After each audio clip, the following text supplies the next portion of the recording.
Hey, everybody. So there was one issue that was the focal point of Kamala Harris's campaign, and a lot of people say that she died on the sword of this issue because the messaging just frankly didn't make any sense. Every time you turn around with every campaign speech, every celebrity rally, and every pop star performance, all they talked about was something diabolical and egregiously misleading called reproductive freedom or reproductive justice.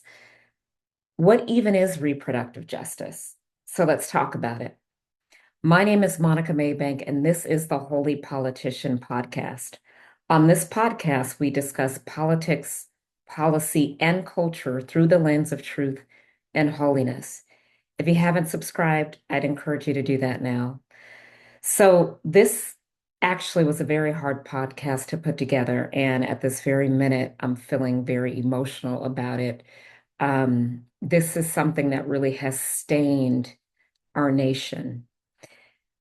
And I'll get into the specifics about why I mean that in a second. But according to specific advocates, this reproductive justice ideal is apparently the right to have children, to not have children, or to parent children in safe and sustainable communities.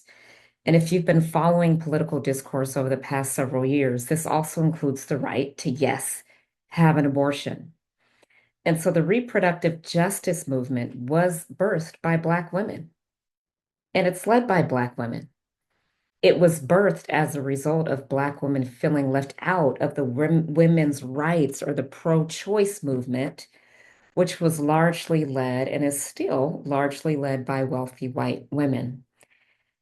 And so I want to start with this description of what reproductive justice is by something called the Afiya Center, which is a Texas-based advocacy organization that allegedly posted this billboard with the large heading, as you can see, abortion is self-care. So I want you to take a look at this clip. It was never about abortions, just. It is about abortions, but it was never about just that one thing. It was about full bodily autonomy. It has always been about full bodily autonomy. It has always been about our collective stories, our lived experiences, how these things shape. Reproductive justice is founded in social justice and human rights. So we have a human right to have access to health care, and the access to abortion is health care. That's just a human right.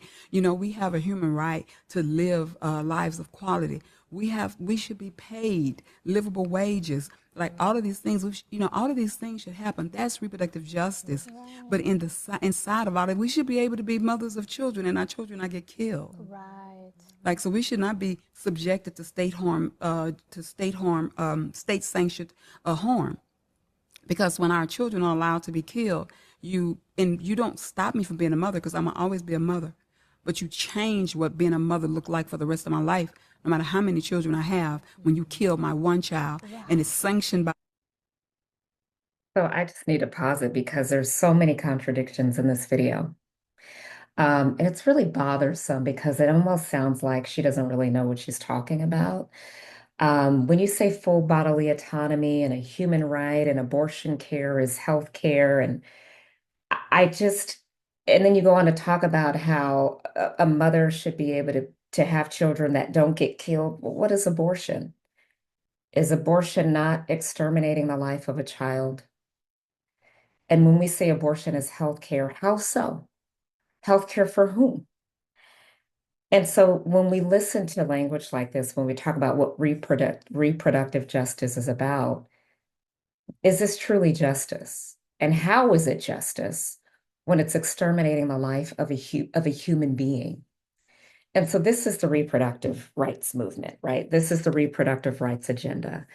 And it's highly disconcerting because we continue to see it amplified on social media and the news, and it contradicts itself. Because if you say that you want full bodily autonomy and a right to take care of your children, and yet you want a right to abort children that are not yet born, where's the human right of that unborn child?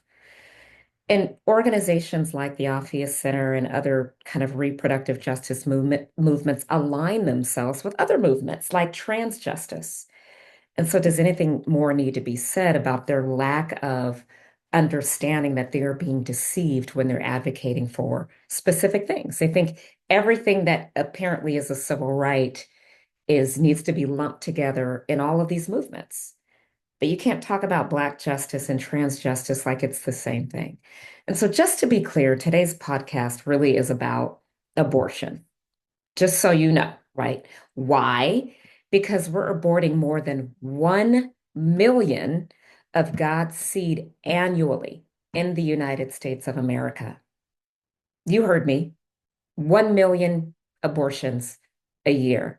And so that's about 2,740 dead fetuses every single day, 365 days a year. That's 114 dead souls on the hour, like clockwork. And today, abortion is deceptively cloaked in this notion again of reproductive freedom or reproductive justice, reproductive rights, whatever you want to call it.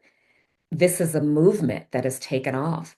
And that's truly how the enemy works. He is a deceiver of the brethren, and he's got millions and millions of Americans duped. And it's especially dangerous because our Black daughters, and I have Black daughters, our Black daughters and our Black sons are being duped. And there's this thing that's going on now that bothers me. And it's this movement or this statement, trust Black women. What does that even mean? What does that mean to trust Black women? Does that mean that everything that Black women say, it doesn't matter their background or their affiliation politically or religiously, that we just automatically trust what they say? First of all, you don't just trust anybody. You trust in the Lord with all your heart. You lean not to your own understanding. But society has created these campaigns around trusting Black women, which means that everything they say, you just trust everything that comes out of their mouths. But that's a trap because it's this whole notion of just worship the Black race and idolize this notion of Blackness. But that's dangerous. And it not only has it become a slippery slope, but it's a slope that we've slid into a ditch with, right?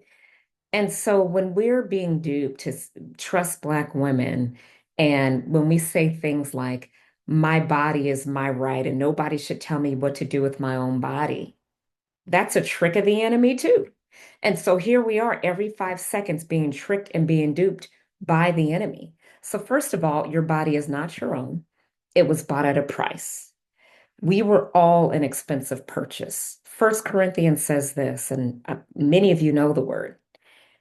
Do you not know that your bodies are temples of the Holy Spirit who is in you, whom you have received from God as a gift? You are not your own. You were bought at a price. Therefore, honor God with your bodies. But because we live in a world where we feel like there's always this need to fight for something or buck against the system, we got to fight the man, we got to fight the system, we got to fight our oppressors. We're lacking a basic understanding on how things like abortion are not only completely against the will of God, but they're devastating to the Black community. And so the deception is so egregious and it's so blatant. Take a look at this clip. To this day, right now, Planned Parenthood actually helps the Black community just in regards to helping us not be overpopulated, right? The Black community is overpopulated, it is. Did y'all just hear what she said? She said the Black community is overpopulated. What does that even mean? Do we recognize that the Black community is only about 13.5% of the United States population? And that number has only increased by about 1 percentage point over the last, say, 25 years. And so the Black community being overpopulated, first of all, is not accurate. And second of all, that is typically what eugenicists say, is that there's a specific community that they want wiped out and that they essentially think needs to be controlled. And so this young woman, I'm sure she came from a wonderful household. But to say the Black community is overpopulated just blows my mind. Continue to listen. So the Black community is still overpopulated because of our government. It is. Gang relations. The Black community Stop talking so I is can finish. below Stop talking so I can replacement finish. rate. Stop talking so I can finish. You just said that there are too many Black people. How can you say that? So I didn't say that. And don't clip That farm either. killing I didn't say that don't black clip people is farm. not the I didn't say answer to that don't clip poverty. farm. I didn't say that don't clip farm. You just said I didn't say that don't clip farm. No, you did. Don't say that. I didn't say that. As a black person, I didn't say that. So don't misinterpret what I said. You said Planned Parenthood's helping you because the black population is too overpopulated. Is that what I said? That is Play the clip eugenic back. statement, man. This is nuts. This is nuts. Like this whole video is so hard to watch, but keep watching because this is what people believe on college campuses. Is that what you believe? Is that what you believe I said? Is that what y'all believe I said? That's what you just said. Is that what I said? Is that what I said? That's literally what she just said. You can run the tape back. Did you? Is that what I yes said? or no? Did you Is that what I say said? the black population is too overpopulated? The black community is overpopulated. Yes, it is. Statistically, Like your narrative is African insane. Americans Your are narrative is below insane. replacement rates. Let me say, hold on. There are more abortions happening than live births. Did you just hear what she said?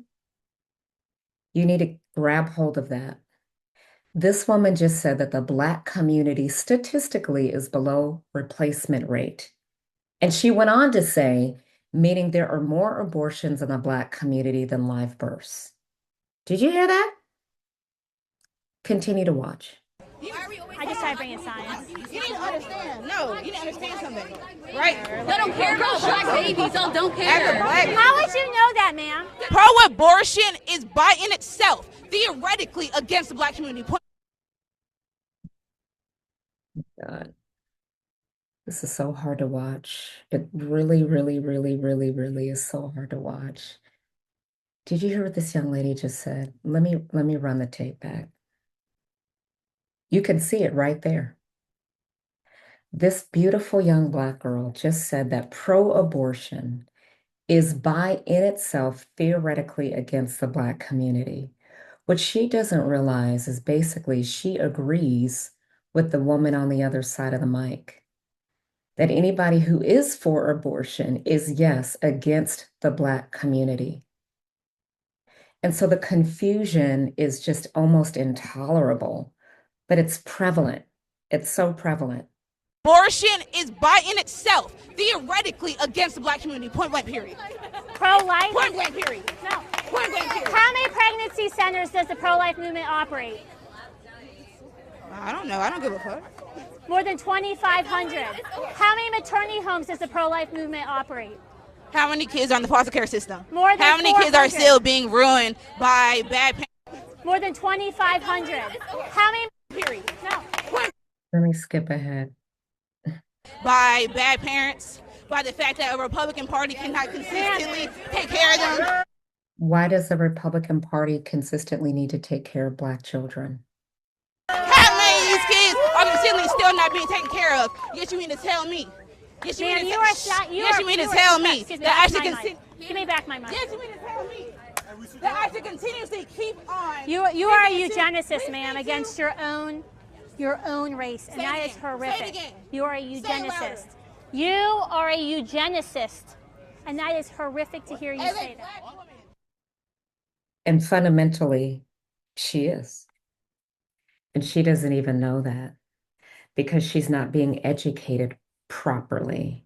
She's buying into the narrative and the stigmas and the lies of the enemy and the lies that are really prevalent across college campuses, social media, you name it.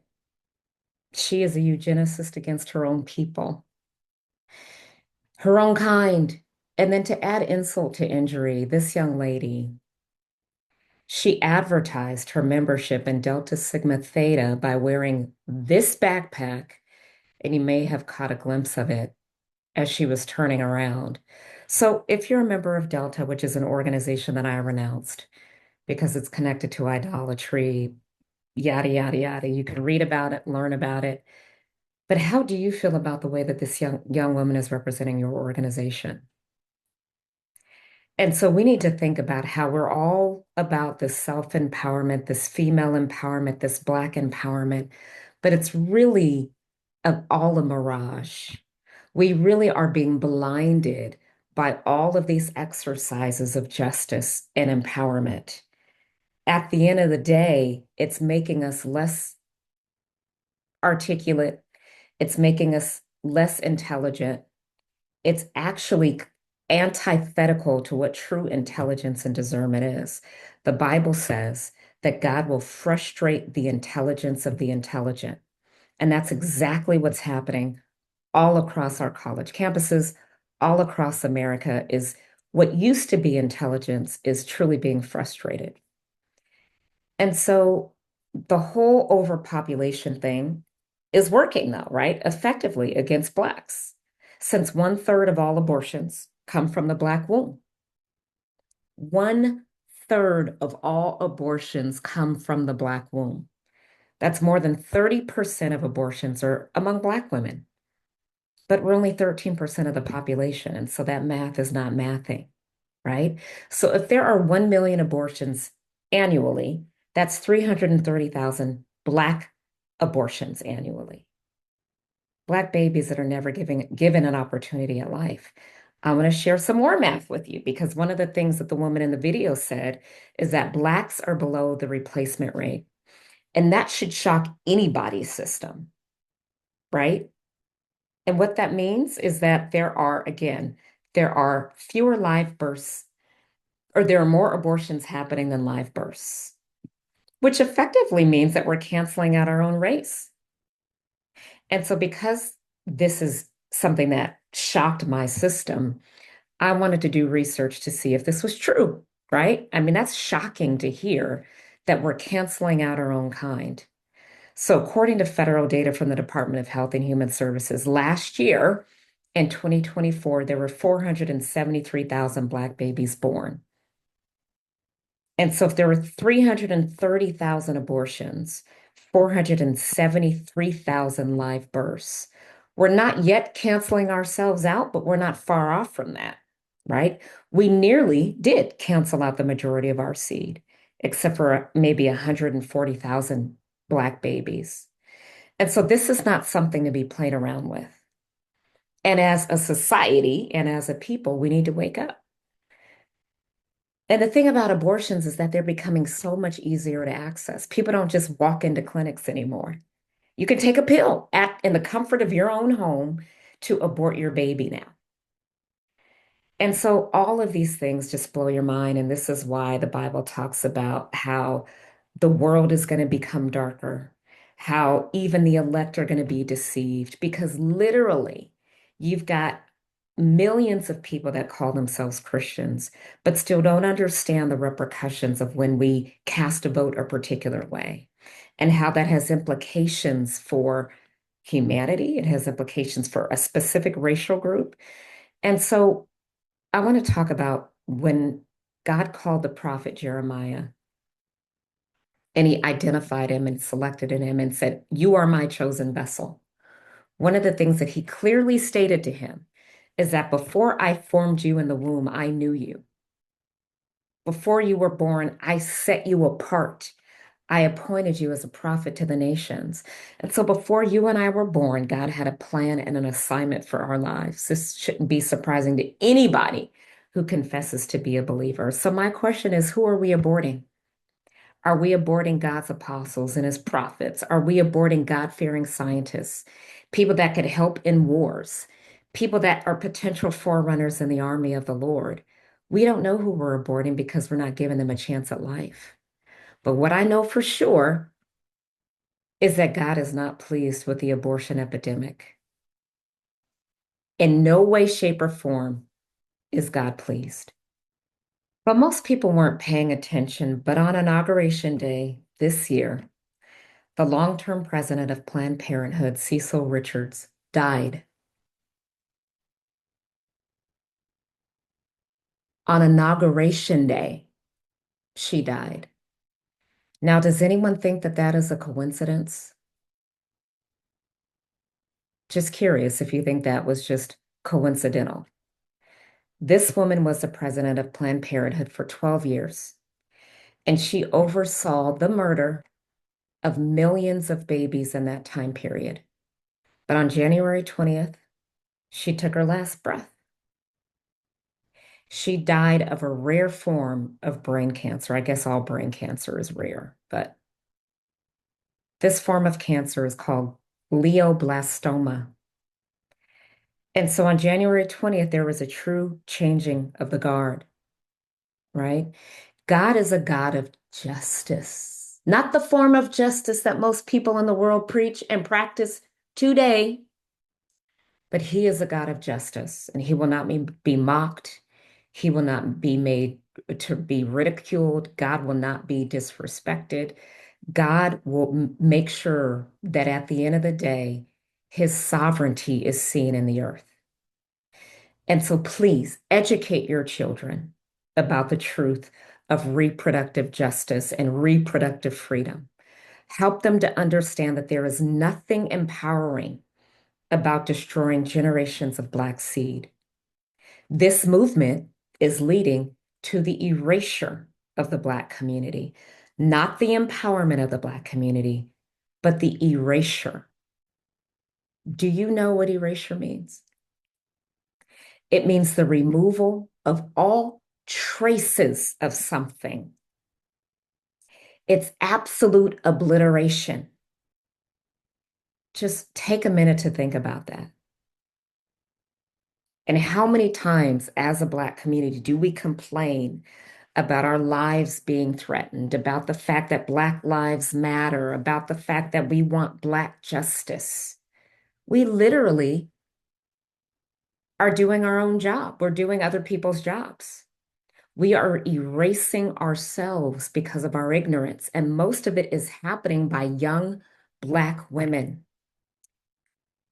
66% of all abortions take place during a woman's 20s. And for Black women, that's Black women in their 20s. And so that might be your daughter. And so think about how there is a significant lack of education in our community and how we are erasing our own kind. I hope that you will pray about what you heard today. God bless you. Please pray. Thanks for watching.